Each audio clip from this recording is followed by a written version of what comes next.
ಮಾಡಿ ಅದೆಷ್ಟೊತ್ತಾಯ್ತು ಅನ್ನೋದನ್ನೇ ಮರ್ತೋಗ್ಬಿಟ್ಟಿದ್ದೀನಿ. ಫುಲ್ ಸುಸ್ತಾಗ್ತದೆ.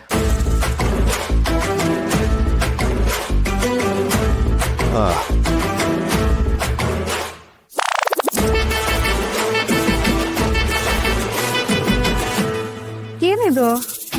ಅದೇನಪ್ಪ ಇದು ಪಾಸ್ತಾ ಅಂತಾರಲ್ಲ ಅದು. ಇದೇನು ಹಿಂಗಿದೆ? ಅದೇ ಕಣೆ, ಈ ಕೆಲವೊಂದು ವೈಟ್ ಇರುತ್ತೆ, ಅಂದ್ರೆ ವೈಟ್ ಪಾಸ್ತಾ. ಇದು ಈ ಕಲರ್ ಇದೆ. ಕಿಚನ್ ಹತ್ರ ಹೋಗಿ ಕೇಳಿದೆ, ಬಟ್ ಕ್ಲೋಸ್ ಆಗಿತ್ತು. ಆಮೇಲೆ ಬರೀ ಕಾಂಟಿನೆಂಟಲ್ ಇತ್ತು. ಸರಿ ಅದೇ ಕೊಡಿ ಅಂತ ಇಸ್ಕೊಂಡ್ಬಂದೆ. ಅಲ್ಲ, ಒಳ್ಳೆ ಚಿಕ್ಕ ಚಿಕ್ಕ ಬೋಟಿನ ನೀರಲ್ಲಿ ಬೇಯಿಸ್ಬಿಟ್ಟು ಅದಕ್ಕೆ ಮೈದಾ ಹಾಕ್ಬಿಟ್ಟು ಮಿಕ್ಸ್ ಮಾಡಿ ಕೊಟ್ಟಂಗಿದೆ ಅದು. ಬಟ್ ಸ್ಮೆಲ್ ಏನೋ ಘಮ ಘಮ ಅಂತಿದ್ಯಪ್ಪ.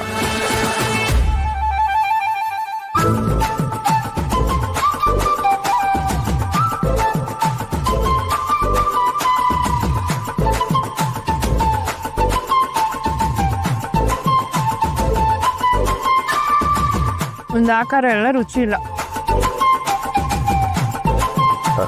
ಅದೇನೋ ಸಾಸ್ ಇದೆಯಲ್ಲ, ಅದು ಟೇಸ್ಟ್ ಇಲ್ವಾ? ಎಂಥದ್ದು ಇಲ್ಲ, ಡಬ್ಬ ಥರ ಇದೆ. ಹಸು ಬೂಸನೇ ಇದಕ್ಕಿಂತ ಚೆನ್ನಾಗಿರುತ್ತೆ ಅನ್ಸುತ್ತೆ. ತಿಂದು ಅಭ್ಯಾಸ ಇದೆಯಾ? ಮಾತಾಗಿ ಹೇಳ್ದೆ ಅಷ್ಟೇ. ನೋಡು, ನಂಗೆ ಹೊಟ್ಟೆ ಹಸಿವಾಗ್ತಿದೆ, ಸಿಟ್ಟು ಬರ್ಸ್ಬೇಡ. ಈ ಹುಟ್ಟಿಗೆ ಜನ 500 ರೂಪಾಯಿ ಕೊಟ್ಬಿಟ್ಟು ಹೆಂಗ್ ಮುಗ್ತಾರೋ ನನಗಂತೂ ಅರ್ಥ ಆಗ್ತಿಲ್ಲಪ್ಪ. ಜನಕ್ಕೆ ಏನಿಷ್ಟನ್ನ ತಗೊಂಡ್ ತಿಂತಾರ ಬಿಡಮ್ಮ, ನಿಂದೊಳ್ಳೆ ಕತೆ.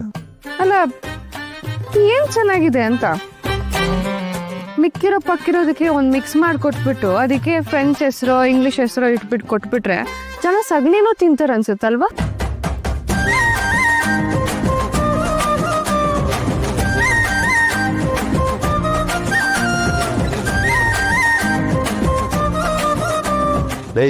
ಏನೇ ಕೈ ಮ್ಯಾಗ ಹೊಡೆದಂಗೆ ಹೊಡಿತಿದ್ಯಾ? ಕೋಪ ಬಂದ್ರೆ ಇಟ್ಬಿಡು, ಅದ್ರ ಮೇಲೆ ತೋರಿಸ್ಬೇಡ. ಹಶ್ವಾಗ್ತಿದೆ ಕಣೋ. ಗೊತ್ತು.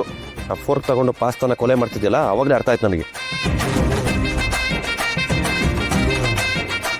ಸರಿ ಅಡಿ. ಎಲ್ಕೆ? ಹೊಟ್ಟೆ ಹಸ್ತಿದ್ಯಲ್ಲಮ್ಮ, ಹೊಟ್ಟೆ ಚುರುಗುಡ್ತಿದೆ.